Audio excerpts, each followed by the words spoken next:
آپ ایک بڑے روحانی سلسلے سے ہیں، عظیم خاندان سے آپ کا تعلق ہے الحمدللہ۔ آپ نے بڑی مشکل راہ کا انتخاب کیا حضرت۔ آپ ایک مسجد جامع مسجد غوثیہ ہیلی فیکس وہاں کے آپ امامت کروا رہے ہیں، حالانکہ جو صاحب زادگان جو پیران نظام ہوتے ہیں وہ امامت کے مسئلے پہ کہاں کھڑے رہتے ہیں؟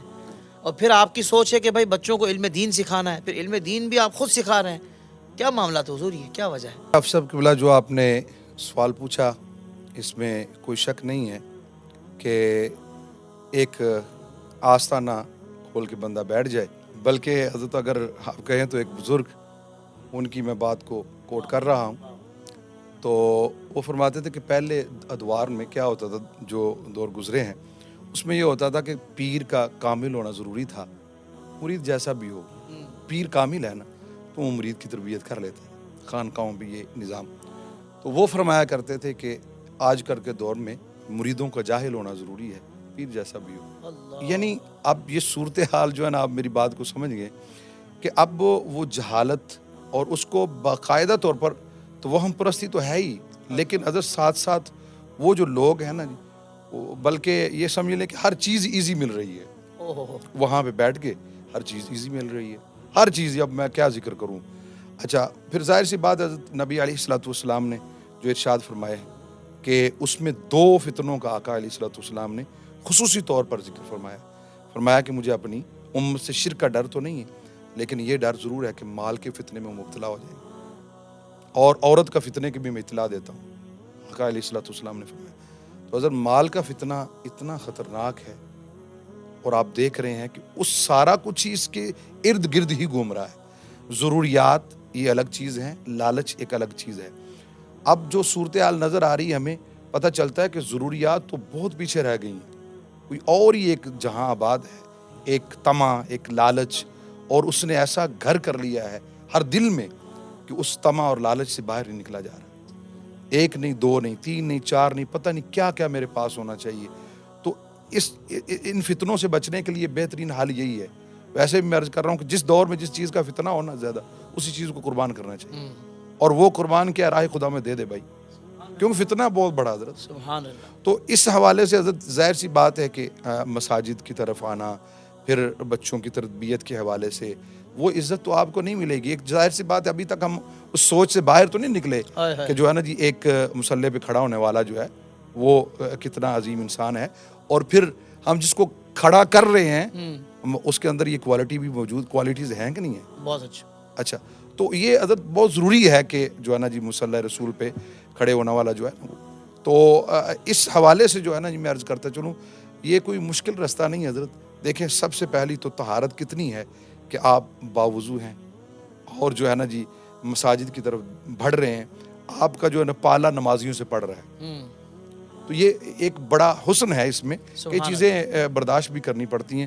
تو مجھے ایک صاحب پوچھنے لگے کہ حضرت مصلی رسول کے تو بہت سارے جو ہے نا جی حقوق ہیں، اس کے لیے ذمہ داری بہت بڑی ہے، تو اس کے لیے مین کیا چیز آپ سمجھتے ہیں؟ کہ ہمارے ساتھی مجھے پوچھنے لگے، تو میں نے کہا کہ چونکہ یہ مصلی رسول ہے تو وہاں پہ کھڑے ہونے والے کے لیے صبر رسول کی بہت زیادہ ضرورت ہے۔ کیا کہنے، کیا کہنے، حضرت یہ چھوٹا کام نہیں ہے، بالخصوص برطانیہ میں، جبکہ ہر بندہ جانتا ہے کہ کسی کی پرواہ نہیں ہے، ہر بندہ ایک اچھے معیار کے مطابق زندگی گزار رہا ہے، تو صبر کی بہت زیادہ ضرورت ہے۔ اور ساتھ جو ہے نا جی، ظاہر سی بات حضرت، اگر آپ اس وقت ہمارے ہاں بھی نہیں، پوری دنیا میں تبلیغ کا ایک بہترین ذریعہ جو ہے وہ جمعہ بھی ہے، تو جمعہ کے ذریعے اور دیگر، پھر حضرت یہ دیکھیں، ایک بچہ جو ہے نا جی، ایک بچہ جس کو آپ نے تعلیم دے دی اور وہ بچ گیا، آپ سمجھ لیں کہ آپ پورا خاندان بچا رہے ہیں، کیونکہ اس وقت ہمارا فیوچر بچے ہیں۔ تو اس وجہ کر کے، اور پھر ایک اور بڑی وجہ ہے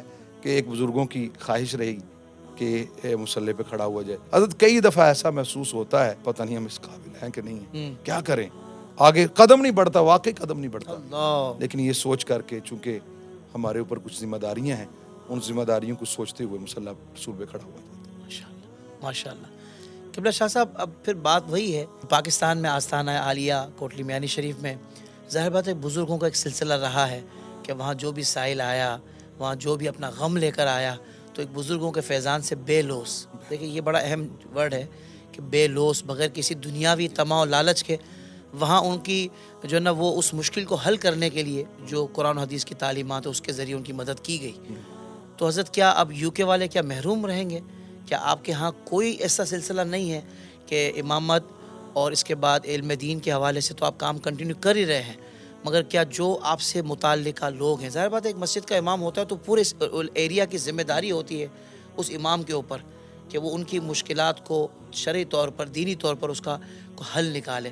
تو حضور یہ روحانی سلسلہ کچھ نہ کچھ آپ نے جاری رکھا ہوا حضور، کس طرح یعنی کہ آپ ٹائم دیتے ہیں، مینیج کس طرح کرتے ہیں؟ جی حضرت، ظاہر سی بات ہے، تو خاندانی طور پر جو بزرگوں سے ملا ہے وہ آگے تو دینا ہی دینا ہے، کیا کہنے وہ انہی کا ہے نا جی، ہمارا تو کچھ بھی نہیں. سبحان اور حضرت اس میں میں ایک بات اس شخصیت کی کرنا چاہتا ہوں کہ جن سے مجھے بہت کچھ ملا ہے. واہ حضرت پتہ نہیں یہ کوئی کرم ہی ہے نا، تو خیر بزرگوں کی یہ ایک نصیحت ہوتی تھی، بیٹا جہاں جا رہے ہو نا تو اللہ والا ملے نا تو ان کی مجلس محفل میں ضرور بیٹھنا. واہ اور ہم بیٹھتے رہے. ادھر ایک بہت ہی عظیم شخصیت حضرت علامہ مولانا استاذ العلماء مفتی محمد اشفاق رضوی رحمۃ اللہ تعالی علیہ. تو حضرت یہ بات جو آپ نے کی ہے نا کہ روحانی سلسلہ، تو ہمیں ہوتا تھا کہ یار درس و تدریس بس یہی ہو، اس کے علاوہ کچھ نہ کرنا پڑے. تو والد گرامی باقاعدہ طور پر فرماتے تھے، تایا ابو جی حضور فرماتے تھے کہ لوگ جو آپ سے چاہتے ہیں آپ دیں، قرآن و حدیث کی روشنی میں واضح طور پر ہر چیز کا آقا علیہ الصلوۃ والسلام نے جو ہے نا علاج بتایا ہے، بیماریوں کی دعائیں ہیں اور بہت وظائف ہیں صبح و شام پڑھنے والے. اب اس کی روشنی میں تو ایک مرتبہ ایسے ہی حضرت قبلہ کو، مفتی صاحب قبلہ کو میں نے سوال کیا. میں نے کہا حضرت جب دیکھتے ہیں آپ تعویذات لکھ رہے ہوتے ہیں تو فرمانے لگے کہ سید صاحب یہ بھی دین کی خدمت ہے نا. واہ جی واہ. بھائی جو مجھ سے کوئی لینے کے لیے آ رہا ہے، فرمانے لگے قرآن پڑھنے کے لیے آتا ہے میں قرآن پڑھاتا ہوں، تفسیر پڑھنے کے لیے آتا ہے میں تفسیر پڑھاتا ہوں، حدیث پڑھنے کے لیے آتا ہے میں حدیث پڑھاتا ہوں. کیا کہنے. تو تو اگر کچھ میرے پاس آئے گا برکت لینے کے لیے، فیض جو میرے بزرگوں کا ہے تو میں تو ضرور دوں گا. سبحان اللہ. اور حضرت مفتی صاحب علیہ رحمہ یہاں پہ آ کے وہ بھی بات آپ کے ٹریڈیشنل جو معاملات ہیں نا اس میں دل نہیں آتا کرتا تھا، لیکن فرماتے کہ نہیں آپ کریں، اللہ کریم جو ہے نا اگر آپ کے ذریعے شفا دیتا ہے تو آپ ضرور کریں. تو ان کا وہ کہنے کی وجہ سے وہ باقاعدہ طور پر حضرت آپ سمجھتے ہیں کہ آج کل کہ ہمارے گھروں میں ذاتی پرابلمز میں اپنے اندر ہے، کہیں ڈپریشن ہے، کہیں انگزائٹی ہے، پتہ نہیں نہ جانے کیسی کیسی بیماریاں. اس میں کوئی شک نہیں ہے تو دین کی دوری کی وجہ سے ہے، لیکن کچھ معاشرے سوسائٹی جس میں ہم رہتے ہیں تو وہ ہم پرستی کچھ ادھر سے لی کچھ ادھر سے لی، تو وہ ہم پرستی کی وجہ سے بھی ہم ڈپریشن کا شکار ہو جاتے ہیں. تو اس پر اپنے بزرگوں کا تو سلسلہ جاری ہی رکھنا ہے، لیکن الحمدللہ اللہ کے فضل و کرم سے ہمارا دل جانتا ہے اور اس پر لوگ بھی گواہ ہیں کہ بالکل بے لوث اور اللہ کے رسول کی رضا کے لیے یہ سلسلہ جاری ہے. اور اس کو مینیج کرنا حضرت مشکل بہت ہے، اس میں کوئی شک نہیں. کئی دفعہ ایسے لوگ بھی جیسے فون پہ بات ہو رہی ہے پریشان بھی ہوتے ہیں، لیکن ہمیں سمجھ نہیں آتی کہ کس طرح، لیکن کچھ نہ کچھ کر کے ٹائم کو آگے پیچھے کر کے ٹائم دیا جاتا ہے. سلسلہ جاری ہے. اللہ اکبر. ناظرین کرام میں تو یہی کہوں گا کہ 2 نمبر لوگوں کے پیچھے جانے سے بہتر ہے کہ واقعتاً ایک عالم دین سید زادے ایک بڑے آستانے سے جن کا تعلق اور جن کی پریورٹیز ہی نماز پڑھانا، علم دین سکھانا، بچوں کو اسلامک نالج دینا اور ایجوکیشن کے حوالے سے بھی آپ کی بڑی ایک زبردست فکر ہے اور اس پر آپ ورکنگ کر رہے ہیں ماشاءاللہ. تو ناظرین کرام میں یہی کہوں گا کہ بھائی ایسے ہی لوگوں سے پھر آپ جو ہے نا وہ دعا لے لیا کریں اور ایسے ہی لوگوں سے روحانی جو امراض ہوتے ہیں ان کے حوالے سے بھی میں تو شاہ صاحب آپ سے ضد کر کے بھی کہوں گا کہ حضور وقت نہ بھی ہو تو بھی اس کام کے لیے آپ ضرور وقت نکالا کریں. اگر آپ جیسے اچھے اور ستھرے لوگ نہیں آئیں گے تو پھر 2 نمبر لوگ جو نا وہ لوگوں کو کھائیں گے اور ان کے اعتقادات اور نظریات پر بھی زر پڑتی ہے، تو یہاں جا کر معاملہ بڑا خراب ہو جاتا ہے. تو حضرت اس کے لیے بھی آپ ضرور وقت نکالتے رہیے گا. زندگی کے تمام شعبوں میں دینی رہنمائی حاصل کرنے اور آخرت کو بہتر کرنے کے لیے ہمارے YouTube channel Islamic digital studio کو سبسکرائب کر لیں اور بیل آئیکن بھی پریس کر لیں. قرآن سے بھی ملاتا ہے ہمارا